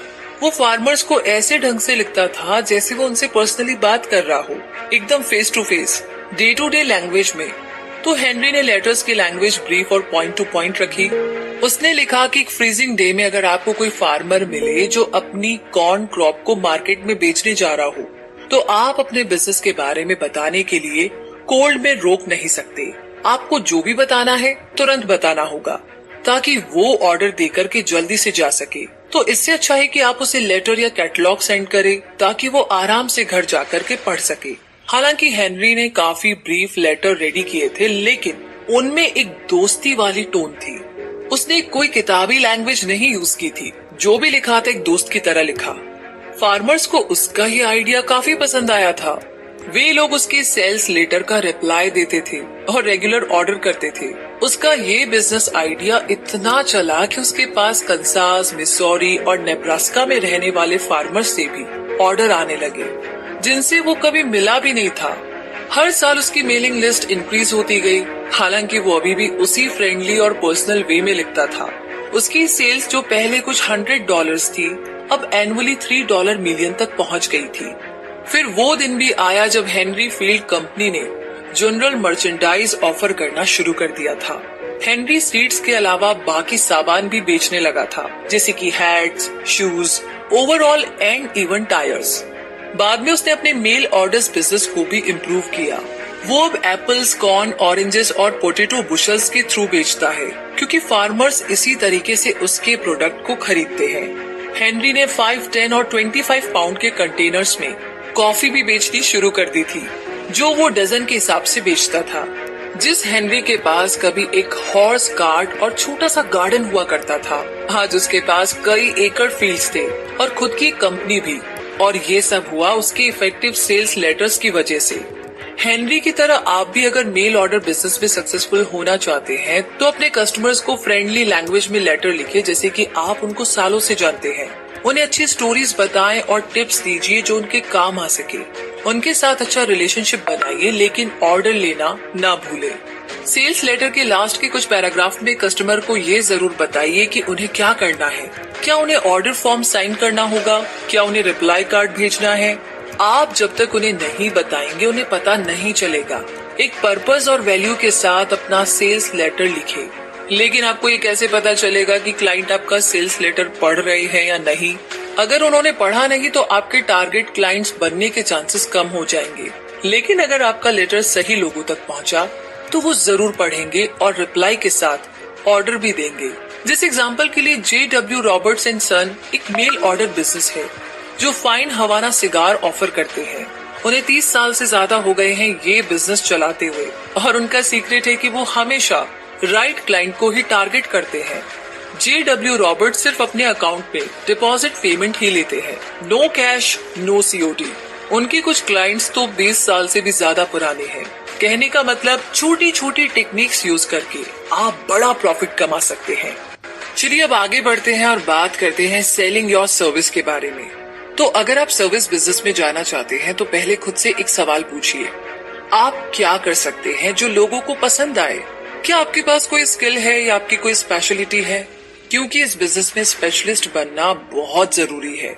दूसरे शब्दों में बोलूं तो आपको अपना फील्ड नैरो करना होगा, अपनी स्पेसिफिक स्किल को फाइंड आउट करना होगा, जिससे आप अपने स्किल्स को इम्प्रूव करके उसमें मास्टर बन सके, जिससे कि आपका कंपटीशन भी कम हो जाएगा। तो ये चीज सिर्फ सर्विस बिजनेस में ही नहीं बल्कि हर करियर के लिए अप्लाई होती है। जैसे कि एक सक्सेसफुल डॉक्टर बनने के लिए आपको किसी एक फील्ड में स्पेशलाइज होना पड़ेगा। अगर आप एक्सपर्ट है तो लोग नेचुरली आपके पास आएंगे। कस्टमर्स एक्सपर्ट या स्पेशलिस्ट को हाई प्राइस देना माइंड नहीं करते हैं। अगर पूरे टाउन में सिर्फ आप ही एक न्यूरोलॉजिस्ट है तो आपकी इनकम ऑटोमेटिकली बढ़ जाएगी। तो पहले अपने स्किल को फिगर आउट कीजिए और उसे इम्प्रूव कीजिए। और एक और इम्पोर्टेंट चीज कि अपने कस्टमर्स को हमेशा वैल्यू सर्विस दीजिए। आपकी क्वालिटी सर्विस ही लोगों को आपके पास खींच करके ले आएगी। फिर आप प्रीमियम ऑफर्स के लिए हायर प्राइस भी मांगेंगे तो लोग देंगे। तो ऐसे कई एंटरप्रेन्योर्स की स्टोरीज है जिनसे आप कुछ सीख सकते हैं। क्या आपने कभी रग वॉशिंग सर्विस के बारे में सुना है? एडवर्ड एंडरसन ने अपनी लाइफ के फर्स्ट $1000 लोगों के कारपेट और रग्स धोकर के कमाए थे। एडवर्ड एक डिपार्टमेंट स्टोर में मैनेजर था। जब उसकी जॉब छूटी तो एक दिन उसे कारपेट वॉशिंग बिजनेस का आइडिया आया। जिस डिपार्टमेंट स्टोर में वो जॉब करता था वहाँ एक कारपेट वॉशिंग मशीन थी। तो एडवर्ड ने इजी इंस्टॉलमेंट प्लान से मैन्युफैक्चरर से एक वॉशिंग मशीन खरीदी। कारपेट वॉश की सर्विस लेकर के पहले वो अपने पड़ोसियों के पास गया। उसने उन्हें 1.5 सेंट्स पर रग का ऑफर दिया। एक दिन सुबह एडवर्ड ने 7 रग्स धोई। उसने उन्हें लिविंग रूम से हटाए बिना तुरंत ही वॉश करके दे दिया था। तो अपने फर्स्ट ऑर्डर में ही वो खुद को लकी समझ रहा था, लेकिन जिस लेडी से उसने बात की थी दोपहर में उसने एडवर्ड को मना कर दिया। फिर एडवर्ड अपने घर गया और शहर में जितने भी होटल्स, अपार्टमेंट्स और ऑफिसेस थे उन सब के नंबर्स की एक लिस्ट बनाई। एडवर्ड ने सबको कॉल किया। उसे $30 वर्थ की सर्विसेज मिली, लेकिन इतना काफी बिल्कुल नहीं था क्योंकि मशीन के लोन की ड्यू डेट काफी नजदीक थी। एडवर्ड ने सोचा कि अगर मैनेजर्स उस दिन अपने रग्स नहीं धुलवा रहे तो कोई बात नहीं, अगले वीक सही। उसने दोबारा अपने कॉन्टेक्ट्स को फोन किया और इस बार उसे काफी सारे ऑर्डर्स भी मिल गए। उसे एक होटल से $93 का ऑर्डर मिला और एक ऑफिस बिल्डिंग से $107 का ऑर्डर भी मिला। फिर जब उसे ऐसे और भी ऑर्डर्स मिले तो एडवर्ड ने मशीन का सारा लोन चुका दिया और प्रॉफिट कमाने लगा। शिकागो में एक ड्रेस मेकर था जिसने एक बार एक फैट लेडी को शॉपकीपर से कंप्लेंट करते हुए सुना कि भाई उसे अपने साइज की ड्रेस ही नहीं मिल रही। तो ड्रेस मेकर उस लेडी के पास गया और अपना इंट्रो दिया। बाद में वो फैट लेडी ड्रेस मेकर की शॉप में आई। उसकी एक सिस्टर और कई सारी दोस्तों की भी सेम प्रॉब्लम थी कि उन्हें अपने साइज के कपड़े ही नहीं मिलते थे। यही लोग ड्रेस मेकर के कस्टमर्स बने। उसने अपने फर्स्ट कस्टमर का साइज दिया। ड्रेस के अलावा वो उनके लिए लॉन्ड्री भी बनाती थी। ड्रेस मेकर ने उन लेडीज को सजेस्ट किया कि उन्हें सीजन के हिसाब से अपने लिए ड्रेस प्लान करनी चाहिए। वो ड्रेस मेकर डिपार्टमेंट स्टोर्स और मैगजीन से नए नए डिजाइन की इंस्पिरेशन लेती थी। वो अपने कस्टमर्स के लिए फैब्रिक और सैंपल रखती थी और उसके पास लेटेस्ट स्टाइल और ट्रेंड्स का एक ब्रोशर भी था। तो कस्टमर्स को उसका गुड टेस्ट पसंद था, इसीलिए वो उससे अपने लिए ड्रेसेस ऑर्डर करते थे और अपने जैसे बाकी लोगों को भी वो रेकमेंड करते थे कि वो ड्रेस मेकर से कपड़े सिलवाए। बाद में ड्रेस मेकर ने अपने लिए एक और मार्केट ढूंढ ली और वो थी लंबी लेडीज के लिए ड्रेस तैयार करना, क्योंकि उन्हें भी अपने साइज के कपड़े नहीं मिलते थे। तो ड्रेस मेकर के पास इसका सोल्यूशन था। वो उन्हें लॉन्ग स्कर्ट्स और लॉन्ग स्लीव वाली ड्रेस ऑफर करती थी, क्योंकि ज्यादातर स्टोर्स नॉर्मल बॉडी टाइप के साइज में कपड़े रखते थे। तो इससे उस ड्रेस मेकर को एक अपॉर्चुनिटी मिल गई थी कि वो इस काम में स्पेशलिस्ट बन जाए। फ्लोरिडा में भी एक ऐसी ही लेडी थी जिसके पास एक यूनिक स्पेशलिटी थी। वो श्रिम्प्स पकड़ के उन्हें फिशरमैन को बेचती थी और उसका नाम था Sadie Miller. Real estate bubble bust हुआ तो सेडी भी बाकियों की तरह सड़क पर आ गई। अपनी फाइनेंशियल पोजीशन को बेटर बनाने के लिए वो कोई काम ढूंढ रही थी कि तभी उसे श्रिम्पिंग का आइडिया आया। पहले तो सेडी ने श्रिम्प डॉक चलाने के लिए एक आदमी को हायर किया, लेकिन वो छुट्टी पर चला गया था और फिर वापस नहीं आया। अब सेडी ने खुद ही ये चैलेंजिंग टास्क करने का फैसला लिया। सेडी रबर बूट्स पहन करके अपने हेल्पर्स के साथ एलुसिव श्रिम्प्स पकड़ने जाती थी। ये छोटे क्रीचर्स रोज अपनी जगह बदलते हैं, इसीलिए उन्हें पकड़ना इजी नहीं होता। श्रिम्प्स चाहे छोटे हो या बड़े, उन्हें जिंदा पकड़ना होता है। सेडी विंटर्स में ज्यादा पैसा कमाती है क्योंकि इस सीजन में श्रिम्प्स बड़ी मुश्किल से मिलते हैं। वो उन्हें $1 पर 100 पीसेस के हिसाब से बेचती है और जब काम ज्यादा होता है तो उसे ज्यादा हेल्पर्स रखने पड़ते हैं। तो इस तरीके से उसका श्रिम्प बिजनेस उसकी इनकम का अच्छा खासा सोर्स है। सेडी की तरह जेम्स ब्रैडले को भी फाइनेंशियल क्राइसिस की प्रॉब्लम थी। वो विस्कॉन्सिन में एक छोटे से टाउन का रहने वाला था। जिस कंपनी में वो जॉब करता था वो बैंकरप्ट हो गई थी, जिसके चलते जेम्स की जॉब छूट गई थी। उसके बाद जेम्स ने इधर उधर छोटा मोटा काम किया, लेकिन कोई भी जॉब परमानेंट नहीं थी। एक दिन जेम्स घर के पास टहल रहा था ये सोचते हुए कि अब जिंदगी में आगे क्या करे, कि तभी उसकी नजर अपने गैराज में खड़े ओल्ड ट्रक पर पड़ी। अगर वो इंजन ठीक कर सके तो शायद उसे ट्रकिंग जॉब्स मिल जाए। जेम्स जंक यार्ड से ट्रक की बॉडी लेकर आया। उसने पहले अपना ट्रक ठीक किया, उसे अच्छे से पेंट किया। फिर वो और उसकी वाइफ किसी अपॉर्चुनिटी का इंतजार करने लगे। जेम्स को पहला काम अपने पड़ोसियों से मिला जो मिलवॉकी मूव कर रहे थे। बड़ी ट्रकिंग कंपनीज अक्सर ऐसे छोटे ऑर्डर्स नहीं देती थी, जैसे हाउस होल्ड आइटम्स को शिफ्ट करना वगैरह। लेकिन जेम्स ब्रैडले खुशी खुशी ये काम करने को तैयार था। उसका बिजनेस शुरू हो गया था। कुछ ही टाइम में उसने एक और ट्रक भी ले लिया था। अब वो पूरे मिलवॉकी के ट्रक जॉब्स लेता था और कई सारी कंपनीज भी उसे कॉन्ट्रैक्ट देने के लिए तैयार थी। जेम्स ब्रैडले के जैसा एक और एग्जाम्पल है जॉन ब्रंकॉफ्ट का। वो भी एक बेरोजगार था। वैसे वो एक कॉलेज एथलीट था, लेकिन उसे अपनी पसंद का काम नहीं मिल रहा था और वो इसकी तलाश में था। फिर उसने स्प्रिंगफील्ड बॉयज क्लब खोला। यहाँ पर जॉन बॉयज को टीचिंग और कोचिंग की सर्विसेज देता था। उसने क्लब के 2 पार्ट किए, एक 8 साल और छोटे बॉयज के लिए और एक 9 से 14 साल तक के बॉयज के लिए। जॉन स्कूल के बाद उनसे मिलता था। हर बॉय से वो मंथली $5 चार्ज लेता था। हर ग्रुप में 25 बॉयज थे, जिससे जॉन की $1000 सालाना कमाई होने लगी। अब उसने एक असिस्टेंट भी रख लिया था, जिसकी सैलरी और होटल के स्विमिंग पूल का रेंट सब आराम से निकल रहा था। तो जॉन उन बॉयज को पूरे साल की एक्टिविटीज के लिए तैयार करवाता था। बॉयज उसके अंडर में baseball, football, boxing, gymnastics, swimming, hiking वगैरह काफी सारी चीजों की ट्रेनिंग लेते थे। और बारिश के दिनों में वो उन्हें काइट मेकिंग, वेंगॉन और टॉय एरोप्लेन बनाना सिखाता था। वो अपने ट्रेनीज के लिए स्विमिंग इवेंट्स या बॉक्सिंग कॉन्टेस्ट भी रखता था, जो पेरेंट्स भी अटेंड करते थे। वैसे जॉब्स की बात निकली है तो किसी सिमेट्री में जॉब करना शायद सबसे अजीब काम होगा। एक दिन ऑर्थर रुगलेस कंसास से किसी पास के टाउन में जा रहे थे। रास्ते में एक टूटी फूटी सिमेट्री पड़ी थी। ऑर्थर ने यहीं पर अपने लिए एक बिजनेस अपॉर्चुनिटी ढूंढ ली। ऑर्थर ने वहाँ के ओनर से बात की तो पता चला कि कई सालों से ये सिमेट्री इसी हालत में थी। उसे कोई बंदा चाहिए था जो रास्ते की घास वगैरह हटा करके वहाँ पर थोड़ी बहुत सफाई करवा दे। सिमेट्री अटेंडेंट अकेले सारा काम नहीं संभाल सकता था, लेकिन ओनर ने ऑर्थर को सीधा बोल दिया कि वो उसे काम के पैसे नहीं दे पाएगा। ऑर्थर बिल्कुल भी डिस्करेज नहीं हुआ। उसने बोला कि वो सिमेट्री लॉट को ही पेमेंट समझ करके रख लेगा।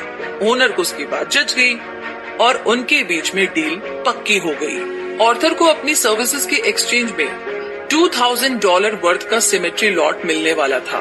फिर क्या था, उसने अपना काम शुरू कर दिया और अपनी मदद के लिए 2 गार्डनर भी रख लिए। उसका एक और स्मार्ट मूव था कि सिमेट्री लॉट की मार्केटिंग के लिए एक सेल्समैन को हायर करना। काम फिनिश होने से पहले ही सेल्समैन ने सारा लॉट बेच दिया था। ऑर्थर ने उसे $500 कमीशन दिया। उसने गार्डनर्स की पेमेंट और बाकी खर्चे भी निपटा दिए थे। तो कुल मिलाकर के ऑर्थर ने इस डील से $1000 का प्रॉफिट कमाया था। और अमेजिंग बात तो ये थी कि उसे टाउन के बाहर कई और सिमेट्री से भी ऐसे ऑर्डर मिलने शुरू हो गए थे। ऑर्थर रुगेलस अब सिमेट्री बिजनेस से साल के कई $1000 कमा रहे हैं। है ना कमाल की बात। चलिए इसी के साथ और ऐसी कमाल की बातें आगे आपको मिलेगी, जहाँ पर हम जानेंगे paying for a college education के बारे में। बहुत से फेमस लोगों की सक्सेस का एक रीजन उनका अर्ली वर्किंग एक्सपीरियंस भी है। कॉलेज की पढ़ाई के साथ पार्ट टाइम जॉब करने से आप पैसे की वैल्यू को समझने लगते हैं और साथ ही डिफरेंट टाइप के लोगों से मिलने का चांस भी मिलता है। सबसे इम्पोर्टेंट ये है कि इस टाइप की जॉब्स आपकी पर्सनैलिटी को शेप करने में आपकी मदद करती है। जहाँ एवरेज फैमिली के बच्चे इन जॉब से काफी कुछ सीखते हैं, वहीं अमीर घरों के बच्चों को ये एडवांटेज नहीं मिल पाती है। आप चाहे तो किसी स्टोर में क्लर्क की जॉब कर सकते हैं या लाइब्रेरी असिस्टेंट, ट्यूटर, वेटर या फिर फास्ट फूड क्रू। कुछ और टाइप की डिफरेंट जॉब्स भी आप कर सकते हैं जो आपको बेटर रिवॉर्ड्स के साथ एक बेटर एक्सपीरियंस भी देती है। तो मिस्टर हंटली एक दिन संडे को अपनी कार वॉश कर रहे थे। तभी एक यंग बॉय उनके पास आकर बोला, अगर आप अपनी गाड़ी को सिमोनाइज करवाएंगे तो ये ज्यादा बेटर लगेगी। हंटली ने जवाब दिया, बेशक लगेगी, लेकिन उसके $5 लगेंगे और मेरे पास अभी उतने पैसे नहीं है। तो उस लड़के ने उन्हें एक छोटा सा कार्ड दिया जिसके सेंटर में सिर्फ एक वर्ड लिखा था, सिमोनाइजिंग। बाकी उस लड़के का नाम, एड्रेस और कॉन्टैक्ट नंबर नीचे लेफ्ट हैंड कॉर्नर में लिखा था। मैं आपकी कार सिर्फ $3 में सिमोनाइज करूंगा और बढ़िया काम करूंगा, उसने कहा। मिस्टर हंटले को पता चला कि उसने अभी अभी उनके पड़ोसी की कार पॉलिशिंग की है। लड़के ने उन्हें ये भी बताया कि वो वॉशिंगटन यूनिवर्सिटी का स्टूडेंट है। वीकेंड में वो कार पॉलिश का काम करता था। तो क्या मैं नेक्स्ट सैटरडे आ जाऊं आपकी कार पॉलिश करने? लड़के ने उनसे पूछा। उस लड़के ने इतनी पोलाइट वे में पूछा कि मिस्टर हंटले तैयार हो गए। उन्हें वो लड़का बड़ा इंटरेस्टिंग लगा। क्या तुम इस टाइप के बाकी काम भी करते हो? उन्होंने लड़के से पूछा। जी हाँ, करता हूँ, लड़के ने कहा। वो लड़का डेली एक कार क्लीन और पॉलिश करता था। हालांकि वो अभी जूनियर क्लास में ही था, फिर भी उसने अपनी ट्यूशन के पैसे खुद कमाए थे। अब उसके रेगुलर कस्टमर्स भी काफी ज्यादा बन गए थे। यही नहीं, उसके कस्टमर्स उसे रेकमेंड भी करते थे। हाँ, क्योंकि मेरा काम हमेशा बढ़िया होता है, लड़का प्राउडली बोला। उसने लोगों के पास खुद जाकर के अप्रोच की और अपनी क्लाइंट लिस्ट बनाई। उसने अपने कार्ड्स प्रिंट करवाए और जो कोई भी उसे कार वॉश करता दिखता उसे वो अपना कार्ड दे देता था। उसने बताया कि वो ऑफिस और फैक्ट्रीज में भी विजिट करता था और जब भी वो देखता कि कोई अपनी कार में जाकर बैठ रहा है जिसे पॉलिशिंग की सख्त जरूरत है, तो वो जाकर के उसे कार पॉलिशिंग ऑफर कर देता था। मुझे अभी अपने काम पर जाना है, मैं कुछ कार्ड्स आपको देता हूँ, आप अपने दोस्तों को दे देना जिन्हें कार वॉश और पॉलिशिंग की रिक्वायरमेंट हो, और मैं सैटरडे मॉर्निंग आपकी कार वॉश करने आ जाऊंगा। मुझे काम देने के लिए आपका तहे दिल से शुक्रिया। मिस्टर हंटले ने शाम को अपनी वाइफ से उस स्टूडेंट का जिक्र किया तो वो बोली कि तुमने इतने पोलाइट और एम्बिशियस लड़के को पहले कैसे ना बोल दिया, और वो भी जो इतना इनिशिएटिव ले रहा हो। तो ये थी कहानी उस स्टूडेंट की। अब आगे बात करते हैं मिशोरी, जो कि एक टैलेंटेड लड़की है। जी हाँ, वो वुड कार्विंग में माहिर थी और घंटों अपने पापा के वर्क बेंच पर वुड कार्विंग की प्रैक्टिस करती थी। एक दिन उसने वुड के छोटे छोटे पीसेस के साथ एक एक्सपेरिमेंट किया। उसने उन छोटे छोटे टुकड़ों से एक बड़ा ही सुंदर सा पपी बनाया और पिन के साथ उसे अटैच कर दिया। अगले ही दिन वो उस ब्रोच को स्कूल में पहन कर गई। उसके दोस्तों ने देखा तो उन्होंने ऐसे ही ब्रोच अपने लिए भी बनाने को बोला, और बस फिर क्या था, अगले ही दिन उसके सारे दोस्त अपने हैट्स और स्कार्फ में ऐसे ही क्यूट ब्रोच पहन करके घूम रहे थे। लड़की ने ऐसे और भी ब्रोचेस बनाए और पिन के साथ जोड़ करके उन्हें बेचने लगी। उसका पपी पिन स्कूल में हिट हो गया। सबको ये पपी पिन चाहिए था, इसीलिए उस लड़की के पास अब शॉप स्टोर के ऑर्डर आने लगे। ऑर्डर इतने ज्यादा थे कि उसे अपने पापा, भाई और बहन की हेल्प लेनी पड़ी। पहले उसके पास अपनी ट्यूशन फीस के पैसे नहीं होते थे, लेकिन अब उसे इतने सारे ऑर्डर मिलते थे कि पैसे की तो कोई प्रॉब्लम ही नहीं रह गई थी। तो कहने का मतलब कोई भी आइडिया कभी भी काम कर सकता है। वैसे इस किताब की इतनी सारी कहानियां जानने के बाद में मुद्दा मामला ऐसा है और कंक्लूजन ये निकलता है इस बुक का कि अगर आपको भी फर्स्ट टाइम अपने $1000 कमाने का मौका मिलेगा तो आप क्या करेंगे? जो भी पैसा कमाओ उसे सोच समझ करके खर्च करो। आप इस पैसे को स्टॉक्स या बॉन्ड्स में इन्वेस्ट कर सकते हो, लेकिन जैसा कि कहावत है, do not put all your eggs in one basket.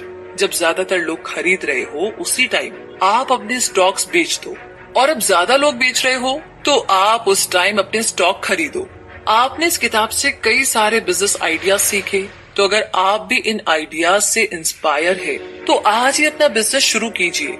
जैसा कि आपने हर स्टोरी में पढ़ा है कि एक सक्सेसफुल एंटरप्रेन्योर वही होता है जिसमें गट्स होते हैं। इस बात से कोई फर्क नहीं पड़ता है कि आप क्या है, कोई स्टूडेंट है, विडो है, यंग है, बेरोजगार है या कुछ भी है। आप जो कोई भी है, खुद का बिजनेस शुरू करके पैसे कमा सकते हैं। बिलीव मी, आपने यहाँ ये भी सीखा कि बिजनेस में सेलिंग कैसे की जाए। एक सेल्समैन की कॉमन इमेज है एक बातूनी इंसान की, जो पार्टी में भी चला जाए तो सेल्स के बारे में बात करना नहीं भूलता। लेकिन अगर आप इस टाइप की नहीं भी है तो टेंशन की तो बात ही नहीं है, आप फिर भी सेल कर सकते हैं। बस थोड़ा सा पैशन चाहिए और एक पर्पस होना चाहिए। आपने ये भी सीखा कि चीजें बना करके कैसे बेची जाए। प्रैक्टिस से ही कोई इंसान परफेक्ट बनता है। स्किल कोई भी हो, सीखी जा सकती है। जब आप किसी स्किल को सीखने में खूब सारी प्रैक्टिस करते हैं तो आप भी एक एक्सपर्ट बन सकते हैं। याद रखिए कि हर एक्सपर्ट कभी एक बिगनर था। आपको हमने ये भी बताया कि ग्रो करके और ब्रीडिंग से भी आप पैसा कमा सकते हैं। फार्मिंग, फिश और हनी बी ब्रीडिंग या प्लांटिंग, ये सब सुनने में थोड़ा मेहनत का काम लगता है, लेकिन अगर आप शुरुआत करेंगे तो इसके डिफरेंट प्रोसेस से गुजरते हुए आपको बड़ा अच्छा लगेगा। चीजों को अपने सामने ग्रो करते हुए देखना काफी सेटिस्फाइंग होता है। जैसे चिकन या फिश ब्रीडिंग वगैरह।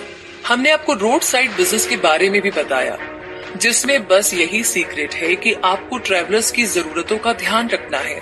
आपका प्रोडक्ट या सर्विस उन तक पहुंचे, इसके लिए रोड की साइड्स में विजिबल साइन बोर्ड लगाना ना भूले। स्टोर कीपिंग का भी एक बिजनेस है जिसके बारे में हमने बात की थी। शायद आपके टाउन में बहुत सारे स्टोर्स होंगे, लेकिन कोई फर्क नहीं पड़ता, क्योंकि कुछ जॉब्स ऐसी होगी जिसमें आप स्पेशलिस्ट होंगे, तो उसी से रिलेटेड स्टोर को ओपन कीजिए। Because after all good product and services हमेशा डिमांड में रहते हैं और लोग उसके लिए पैसा भी देते हैं। आपने स्मॉल बिजनेस प्रमोटिंग के बारे में भी जाना। इसमें आपको कस्टमर्स के साथ अपना रिलेशनशिप मेंटेन करना है और यही आपकी प्रायोरिटी होनी चाहिए। लेकिन हाँ, बीच बीच में अच्छे एड्स और प्रोमोस करना बिल्कुल ना भूले, जो आपके बिजनेस को बढ़ाने में हेल्प करेगा। कुछ नया और बेस्ट तरीका सोचे जिससे कि ज्यादा से ज्यादा कस्टमर्स अट्रैक्ट हो। और हमने आपको मेल के थ्रू सेलिंग का आइडिया भी दिया था, लेकिन इसे शुरू करने से पहले अपनी टारगेट क्लाइंट लिस्ट तैयार करें। याद रखिए, बेस्ट सेल्स लेटर वही होते हैं जो फ्रेंडली और पर्सनल मैनर में लिखे गए हो। सेल्स लेटर में कुछ मजेदार स्टोरीज आप ऐड कर सकते हैं और लेटर के लास्ट में ऑर्डर मेंशन करना बिल्कुल ना भूले। आपको हमने सर्विस बेस्ड बिजनेस भी बताए। सर्विस बिजनेस में स्पेशलिस्ट होना बहुत जरूरी है, तभी बिजनेस चल सकता है। अगर आपको लगता है कि आप भी किसी खास चीज के स्पेशलिस्ट हैं, तो कंपटीशन के चांसेस ही नहीं रहेंगे। अपने कस्टमर्स को हमेशा ज्यादा वैल्यू दीजिए, जिनसे उन्हें लगेगा कि आप उन्हें वैल्यू दे रहे हैं। इससे होगा ये कि कस्टमर्स हाई प्राइस में भी सिर्फ आपकी सर्विस चाहेगा। हमने आपको ये भी बताया कि पढ़ाई के साथ साथ कमाई कैसे की जाए। खुद का काम शुरू करके आप अपनी पढ़ाई का सारा खर्चा उठा सकते हैं, लेकिन हर एंटरप्रेन्योर की तरह उसके लिए भी बस गट्स चाहिए। एक वर्किंग स्टूडेंट काफी कुछ लर्न करता है, जो उसके कैरेक्टर को बिल्ड करने में मदद करता है। क्या आपके पास भी कोई बिजनेस आइडिया है? अब आपको मालूम हो गया होगा कि पैसे कमाने के अनलिमिटेड तरीके हैं। जरूरत है तो बस घर से निकलकर हार्डवर्क करने की। सक्सेस पाने के रास्ते में कोई भी शॉर्टकट नहीं चलता है। जो लोग आज सक्सेसफुल बिजनेसमैन हैं, वो इसीलिए है क्योंकि उन्होंने कभी हार नहीं मानी और गिव अप नहीं किया। जैसे कि पुरानी कहावत है, winners never quit and quitters never win, right? तो इसी के साथ दोस्तों, ये समरी आपको कैसी लगी प्लीज कमेंट बॉक्स में लिख करके जरूर शेयर कीजिएगा। और इस समरी को सुन करके आपको कोई बिजनेस आइडिया आया तो प्लीज जरूर शेयर कीजिएगा, और उसके लिए ऑल द वेरी बेस्ट। तो गीगल और गिगलर की